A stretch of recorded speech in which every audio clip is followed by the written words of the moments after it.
Now in this session it is module 2, elastic properties of materials, bending of beams. Now we will see what is the bending of beams and expression for the bending of beam. A beam is a homogeneous body of uniform cross section whose length is large compared to other dimensions.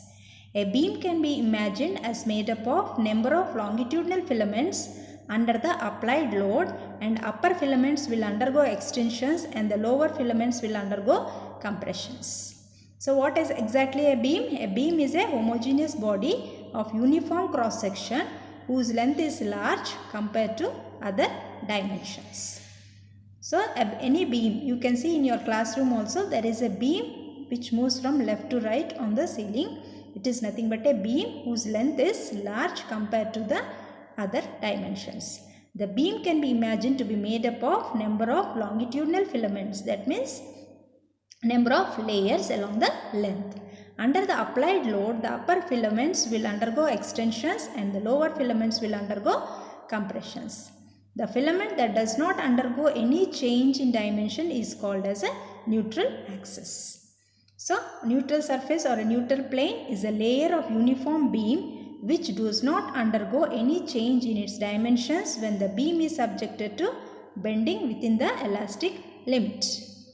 That means if you bend a beam, if you hold left hand side and right hand side of a beam and bring it down, what will happen is upper parts of the beam will be expanded and lower parts of the beam will be compressed. As you come from the top of the layer towards the center of the beam, the center of the beam will not undergo any change. So usually the central surface will be the neutral surface. Below the neutral surface they undergo compressions, and above the neutral surface they undergo expansions. So the surface which do not undergo any change is nothing but a neutral surface. Now bending moment of a beam is defined as the total number of forces acting on the upper and lower layers or surfaces of the beam. So bending moment of a beam is defined as the total moment of forces acting on the upper and lower layer surfaces of the beam. Now we see the expression for a bending moment of a beam. Here if you look at the figure A and B, as I told you in the example or in the explanation, if you consider a filament or if you consider a beam and you are dividing that beam into number of layers, like you can see in the figure A, AB is the first layer, CD is the middle layer and EF dotted line is the lower layer. So AB is the first layer, CD is the middle layer and EF is the bottommost layer. Now in such a case we see how will be the bending moment of a beam takes place and what is a neutral surface. If you look at the figure B, you can see both the sides. If a force is applied or if it is bent on both sides of the beam, what will happen? Consider a uniform beam can be made up of number of layers A, B, C, D and EF from the figure A. Under action of external couple, equal and opposite. Under the action of external couple, section is bent into an arc. You can see in the figure B.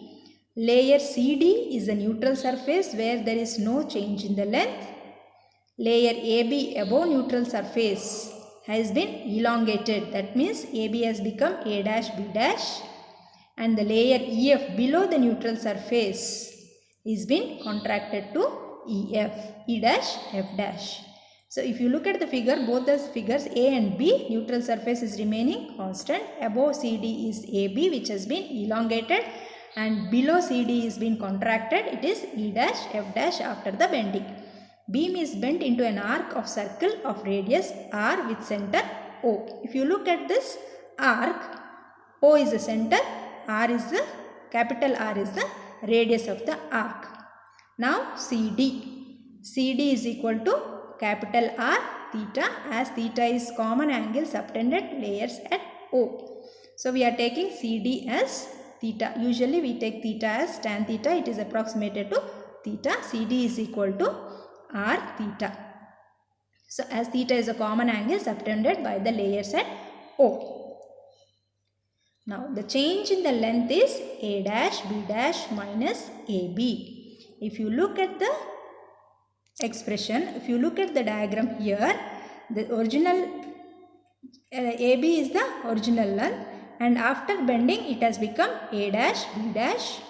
So elongation in AB can be taken as change in the length, that is A dash B dash minus AB is nothing but the original before the application of the couple, and A dash B dash is the after the it is the expansion. So change in this is final minus initial. So A dash B dash minus AB. This is equation 1. And we know that before bending AB is equal to CD is equal to R theta. This becomes equation 2. If you look at the figure A, before bending AB all the layers are same. AB is equal to CD, and that is nothing but R theta before bending. Let it be equation 2. Now each layer is separated by a R, small r distance. If you look at the figure here, A dash B dash is the first layer and CD is the another layer. The two layers are separated by a distance of small r. That small r we are considering here in the derivation. Each layer is separated by small r distance. Therefore, extension A dash B dash can be taken as, if you can take an A dash B dash can be taken as capital R plus R. You can see here capital R plus small r. So this we are writing here as A dash B dash is equal to capital R plus small r into theta. This is after bending. Let that be equation 3. A change in the length, that is A dash B dash is nothing but change in the length R plus R theta minus R theta. From the equation 1, we can change in length is A dash B dash minus AB, right?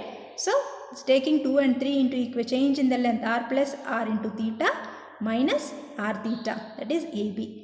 You will be getting R theta, that is capital R theta and plus capital R theta minus capital R theta goes away. So it is becoming as small r theta is a change in the length, which is equation number 4.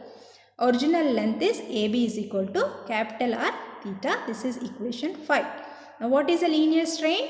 Linear strain is change in length by original length. So R theta by capital R theta. Small r theta is the change in length from the equation 4, and the capital R theta is the original length. Therefore theta gets cancelled. So R by small r by capital R, which is nothing but a linear strain, which is equation 6. So what is Young's modulus? Longitudinal stress by linear strain. So using this we are going to see that longitudinal stress is equal to Y into linear strain. Longitudinal stress is force per unit area, that is Y, capital Y into R, small r by capital R, which we have derived from the equation. So rearranging the terms, making F towards the left hand side, F is equal to YAR by YA small r by capital R, which is nothing but equation 7. Here A is the area of cross section, small r is the distance of separation of the two layers, that is A dash B dash and CD, and capital R is the radius of the arc, which has been bent in the form of arc by the application of the force. The moment of force about the neutral axis is equal to F into its perpendicular from the neutral axis. Moment of force about the neutral axis is force into perpendicular distance. So F into R, that is, we know the F into R, that is YAR square by R. That value of F we are taking from equation 7. Substitute that value of F into this equation and you are getting YA small r square by capital R, which is nothing but equation 8. Therefore, moment of force acting on the entire beam is nothing but the summation of the entire beam YA small r square by capital R. Since Y and capital R remains the same, it has been brought out of the summation and it is taken as summation Y by R capital R into summation of A small r square, which is equation number 9. The moment of inertia of a body about a given axis is summation of mr square. Similarly, summation of, that is sigma ar square, is called as a geometric moment of inertia, which is denoted by Ig. Therefore, Ig is equal to summation of ar square, that is a k square, which is nothing but equation 10, A is the area of cross section of the beam and K is the radius of gyration about the neutral axis. So from equation 9 and 10, the moment of force F is equal to Y by R into Ig, or bending moment is nothing but Y by R into Ig. This is the equation 11. Now expression for a bending moment of a rectangular cross section with B breadth and D is the thickness of the beam is given below as bending moment for a beam of rectangular cross section is Y by R into B d cube by 12. This is nothing but B d cube by 12. B is nothing but the breadth of the beam, rectangular cross section, and D is the thickness, and you will be getting Y by R into B d cube by 12.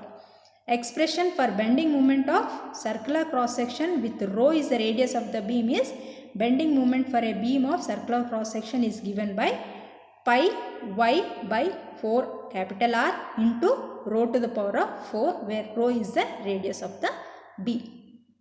So we have seen the expression for bending moment of a rectangular cross section as well as a circular cross section. Hope you understand. Thank you.